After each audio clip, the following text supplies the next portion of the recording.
wana Tabora, kama unavyoona video chako cha mtaa leo kiko mtaani kwako. Kituo cha huduma kwa mteja, tunakusikiliza, tunakuelewa na tunakuhudumia. Karibuni sana.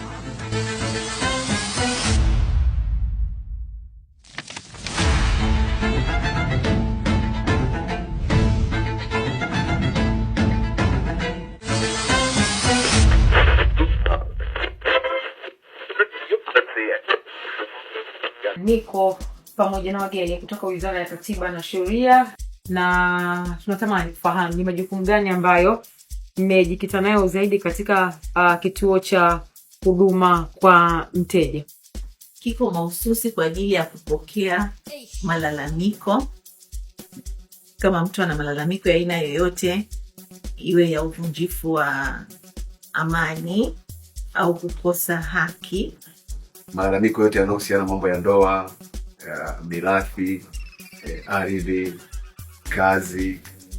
Maana mtu anakuja labda anatumia namba za simu na wasiliana, anakuja anapata ule msaada, lakini mrejesho wake huwa anarudisha mrejesho kusema kwamba nilienda kwenye kituo cha Wizara ya Katiba na Sheria nikasaidika, niona tatizo hili nikasaidika. Mrejesho ni mzuri, na ndio maana pia tumeona kuna umuhimu sasa wa kufika hata huko kwetu Tabora, ili Tabora wajue kwamba kwa Wizara ya Katiba na Sheria imeanzisha hiki kituo ambacho ni mahususi kwa ajili ya Watanzania kuweza kupata kuwasilisha malalamiko yao na kuweza kupata ufumbuzi. Uanzishwaji wa kituo cha huduma kwa mteja kimepunguza adha iliyokuwepo kwa wananchi hapo mwanzo.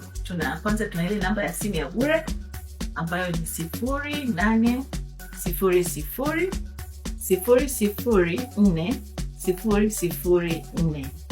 Narudia tena, ni 0800 004 004. Hii ni namba ya bure. Lakini pia tuna namba ya kawaida ambayo ni 02 62 16 03 60. Nairudia, ni 02 62 16 03 60. Ama anaweza akatupata kwa njia ya WhatsApp ambayo ni 07 39 10 19 10. 07 39 10 910.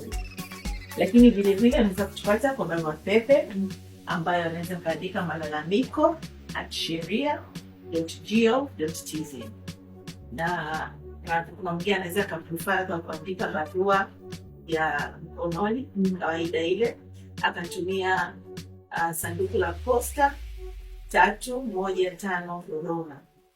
Lakini kuna wale ambao wanapenda kutufikia, kama angependa kutukuja moja kwa moja wizarani, basi aje mji wa serikali Mtumba, afike mtaa wa Katiba katika jengo la Katiba.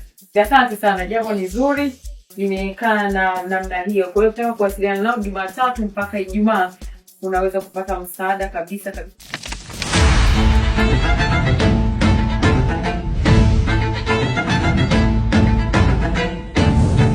Siku ya tarehe 15 Aprili, wakati na muda tutatangaza. Kwa hiyo ataweza kuwasiliana na waziri moja kwa moja na atapata ushauri tena bure. Kauli mbiu yetu inasema ni haki, usawa na utawala wa sheria kwa wote.